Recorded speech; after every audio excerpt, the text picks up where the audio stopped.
लगता है कि आज के दौर में 21वीं सदी में इस समय लोगों में क्रांति करने की वो ऊर्जा है जो मंगल पांडे में थी, जो चंद्रशेखर आजाद में थी।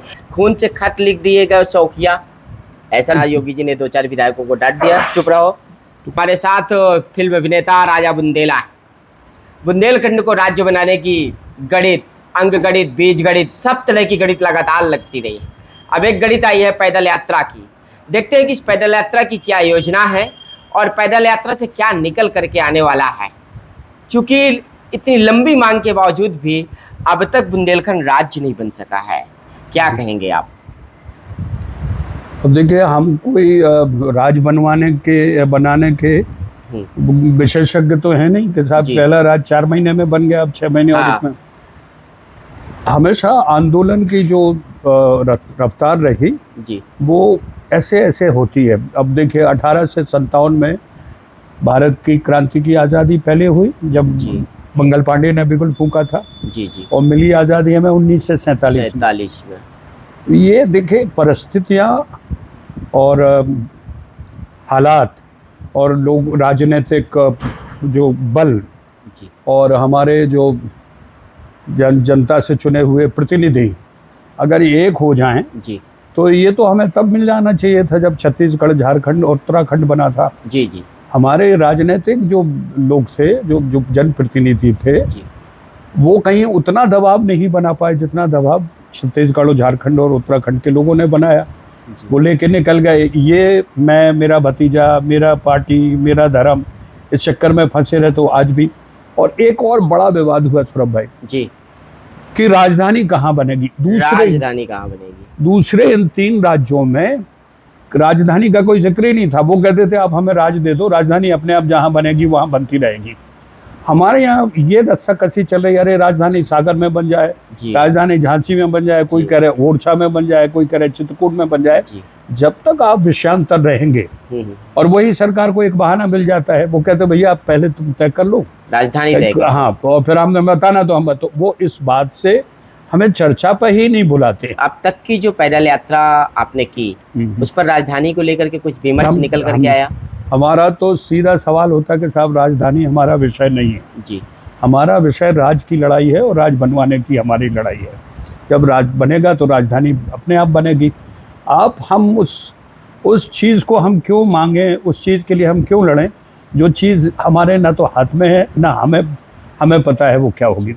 और राजधानी भी पूरे क्षेत्रफल का विश्लेषण होता है, विश्लेषण होने के बाद कौन सी जगह सेंट्रल होगी, कहाँ पे और आवास विकास की सुविधा होगी, तब राजधानी बनती। ऐसे मांगने से थोड़ी कोई राजधानी बनी तो है। पश्चिम के तमाम विकसित राष्ट्रों की बात तो हम करते हैं, अमेरिका, जापान, सबकी, लेकिन अगर वहाँ की जनसंख्या और वहाँ के क्षेत्रफल को देखें तो जिस समानुपात में वहाँ के राज्यों की संख्या है 52, 55, 60, 70 ऐसे करके अमेरिका में, जापान में भी, तो भारत तो इतना विशाल राष्ट्र है, इतनी बड़ी जनसंख्या है, फिर राज्य बनाने में इनको क्या समस्या आ रही है? राजनीतिक बंटवारा भी होगा। दरअसल देखिए, उनकी पढ़ाई लिखाई, उनकी अपब्रिंगिंग जिसको हम कहते हैं पारिवारिक का जो वो है, वो हमारी सोच से बिल्कुल विपरीत है।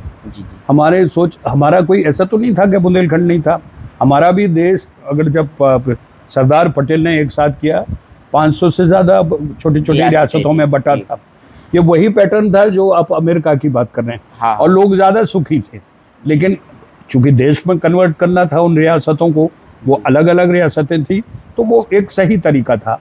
लेकिन सही तरीके में दूसरी जो चीज़ आई कि उनके माई बाप हम बन गए। जो रियासत थी, जैसे बुंदेलखंड अपने आप में एक रियासत थी जी, तो उसमें बुंदेलखंड के लोगों को जिम्मेदारी मिलनी चाहिए थी। बिल्कुल, बुंदेलखंड का पानी, बुंदेलखंड की बिजली, बुंदेलखंड का खनिज, ये सब हमें मिलना चाहिए था, ना कि हमारे ऊपर आपने बाहर के लोग बैठाल दिए जो यहाँ से लेके लखनऊ ले जा रहे हैं, आगरा ले जा रहे हैं और हमको केवल 2% का टैक्स दे रहे हैं। अभी एक और आपको बताया, सारे पत्रकार हैं, आपको अच्छे से मालूम हुआ, डिस्ट्रिक्ट डेवलपमेंट एक फंड होता है, कभी आपने सुना है? हाँ, कभी किसी पत्रकारों को बताया गया कि डीएम साहब के पास होता है? हाँ, आज तक कोई उस फंड को बारे में कभी आपको बताया गया कि वो फंड कहाँ लगा है? कभी नहीं। नाश्ता पानी में गया, चाय पानी में गया, कहाँ गया बताइए। हमारी जो आप जो कह रहे हैं ना, वो समस्या यही है कि हम लोग, हमें सुख सुविधाएं देना, हमें व्यवस्था देना दूसरा कर रहा है। वो मुझे मेरे घर के बारे में जो जानकारी है, मेरे परिवार के बारे में जो जानकारी है, बुंदेलखंड के बारे में, उसको नहीं पूछा जा रहा है।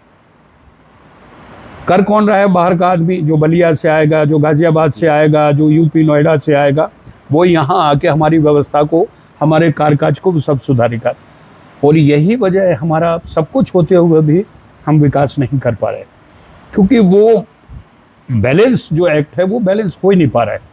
तो हम जो गांव-गांव पाँव-पाँव यात्रा पर निकले हैं, जो विषय आपसे आज हम लोग तय कर रहे हैं, ललितपुर हमने डिस्ट्रिक्ट पूरा किया, हमने झांसी पूरा डिस्ट्रिक्ट किया, उरई जालौन कर लिया। अब हमारे पास ये संभाग रह गया है, चित्रकूट रह गया, जिसमें हमारा बांदा, राठ, हमीरपुर और आखिर में चित्रकूट। हमने ये इसलिए किया, जैसा आपने कहा ना कि हर तरह के दांव आजमा लिए, अब एक दांव ये भी करें।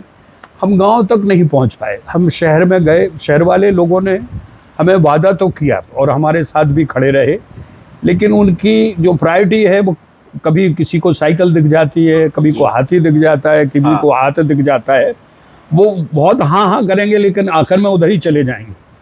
लेकिन गांव वाले लोग अभी भी, हमारा जो अपना सबका अनुभव है यात्रा में, वो अभी भी अभी कहीं ना कहीं अगर उसका मन बन जाए कि हाँ साहब ये बात सही है, इनका इसमें स्वार्थ नहीं है, निस्वार्थ, तो वो आपके लिए खड़ा है। और हम गांव में पहुंच नहीं पाए, तो इस बार हमने क्या किया है, हम गांव तक पहुंचते हैं, गाड़ी घोड़ा बाहर रोकते हैं और 5-6 गांव में हम पैदल चलते हैं, और आखिर रात में एक गांव में हम चौपाल लगाते हैं, वहीं गांव वालों से हम चर्चा करते हैं, और उनमें से 1-2 बच्चों को हम पकड़ के जिम्मेदारी देकर वो हमारे बुंदेली सेना के सिपाही बनकर उस गांव में, उसके आसपास में बुंदेलखंड की अलग जलाएंगे। ये गांव-गांव पाँव-पाँव इसलिए बना।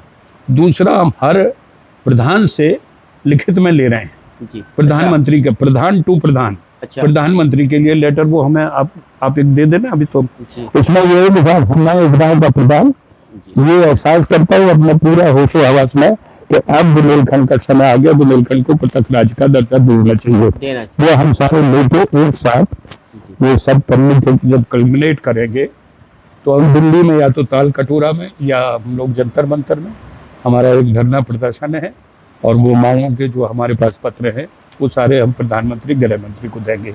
ये तो कुल मिलाकर के आपने एक पूरा उद्देश्य बना लिया है कि दिल्ली में बुंदेलखंड राज्य को लेकर के एक धरना प्रदर्शन होगा, एक बड़ा आंदोलन होगा जी, इस पैदल यात्रा के माध्यम से। निश्चित तौर पर उसकी वजह ये है कि हमें लखनऊ से राज नहीं मिलना है, ना भोपाल से मिलना है।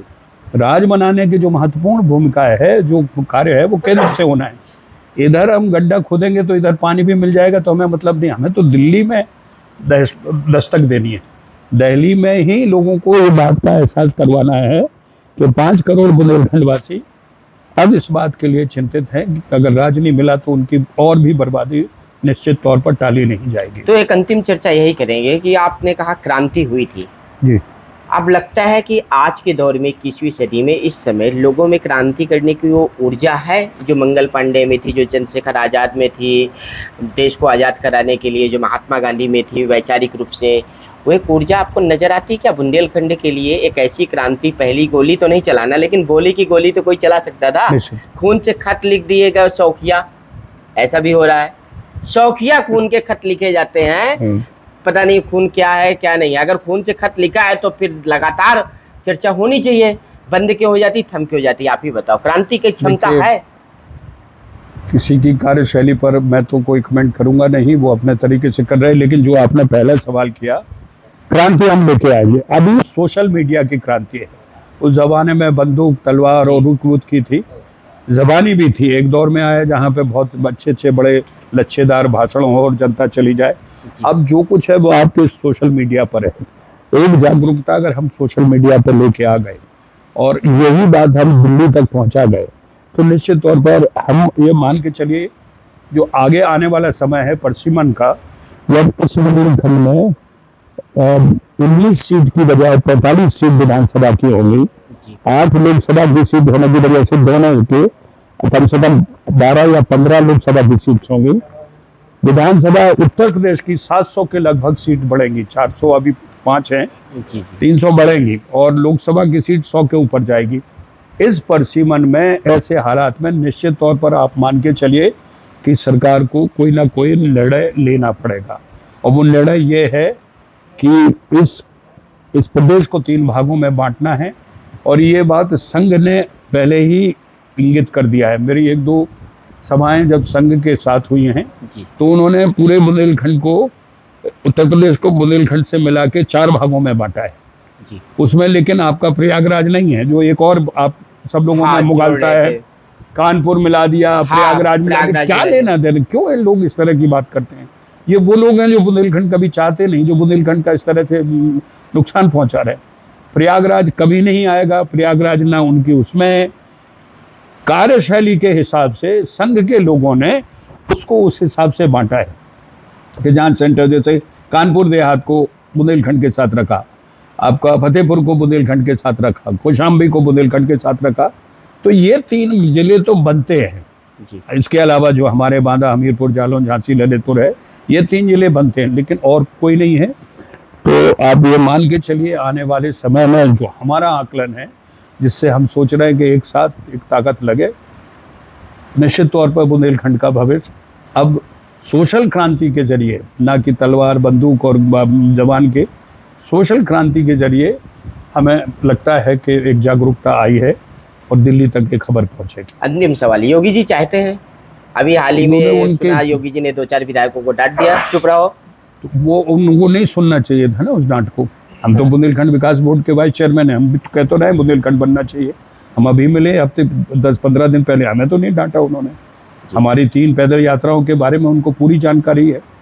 देखिए, ये आपके ऊपर तय होता है क्या आप किस तरह से बच्चे को गोली देनी है, लो खा लो बेटा, थोड़ा सा मीठा है, मीठा करके हम, लेकिन कड़वी है वो अंदर में। हम बीजेपी की ही तारीफ कर रहे हैं कि साहब बीजेपी ने ही 3 राज्य बनाए थे, और उन 3 राज्य के बनाते वक्त एक सूरी में गिरी थी, ना कोई मर्डर हुआ, ना कुछ हुआ, उत्तराखंड बन गया, झारखंड बन गया और आपका छत्तीसगढ़ बन गया। और उस वक्त विरोध इतना था कि लालू ने वहाँ बिहार में कहा था कि अगर झारखंड बना तो मेरी लाश पे बनेगा। अच्छे खासे हैं अस्पताल में, अलग बात है, झारखंड भी बन गया। यहाँ पर आपके मुलायम सिंह जी ने भी विरोध किया था। तो भारतीय जनता पार्टी एक ऐसी पार्टी है जिनके मैनिफेस्टो, घोषणा पत्र में, जिनके इरादे में छोटे राज्यों की भूमिका है। किसी की बात नहीं मैं कहूँगा, मैं अपनी बात करूँगा। मैं राष्ट्रीय कार्यकारिणी का जब सदस्य था, मेरी 2 भेंटें अमित जी से हुई, अमित शाह जी से। उन्होंने निश्चित तौर पर उन्होंने कहा कि हम छोटे राज्यों के पक्षधर हैं, हम बुंदेलखंड दूसरे प्रदेश बनाना चाहते हैं, लेकिन वो हमारी प्रायोरिटी पे नहीं है। हमारी प्राथमिकता इस वक्त देश पे दूसरी जो बड़ी समस्याएं हैं उनको सुलझाने में है। तो बात क्लियर है। अगर वो, मैं जब कह रहा हूँ कि साहब बुंदेलखंड के बारे में क्या, तुम कहते चुप रहिए, नहीं बनना है, तो मुझे समझ में आ जाता है जब गृह मंत्रालय से बात हुई है और उन्होंने कहा नहीं, आप अपना जो भी जिस ग्राफ से आप अपना आंदोलन चला रहे हैं चलाइए, पार्टी फोरम पे आप काम करिए। तो ये आपके ऊपर, अब आपने अचानक आप जागे, फिर आपने घोषणा की और फिर कहा अगली हम मीटिंग करेंगे। अरे एक कम से कम, जैसे हम इस यात्रा पे निकले, इसकी सूचना बाकायदा प्रधानमंत्री और गृह मंत्रालय में हम लिखित में बाकायदा सूचना देते हैं तो इस तारीख से हमारी यात्रा निकलेगी, इन शहरों में जाएगी, यहाँ हमारा प्रथम चरण में रुकना होगा वहाँ पे। हम उस फोरम के साथ काम कर रहे हैं जो पार्टी के साथ है, जो जनहित में। अब उनका क्या, कैसे योगी जी, तो अगले मिलाकर के देखिए, ये थे हमारे साथ फिल्म अभिनेता राजा बुंदेला, जिन्होंने बुंदेलखंड के राज्य आंदोलन को बड़ी धार दी है। पदयात्रा के जरिए उनकी अपनी एक सोच है कि केंद्र सरकार और उत्तर प्रदेश की योगी सरकार बुंदेलखंड को राज्य बनाने की कुछ जरूर सोचेगी। अगर आप भी बुंदेलखंड को राज्य के रूप में देखना चाहते हैं और आपने अगर ये वीडियो देखा है तो हमें कमेंट बॉक्स में कमेंट करके ज़रूर अपना समर्थन दीजिए, ताकि पता चले कि बुंदेलखंड वासी वास्तव में राज्य चाहते भी हैं या नहीं भी चाहते हैं। तो बने रहिएगा लगातार मेरे साथ फुल स्टॉप में। नमस्ते।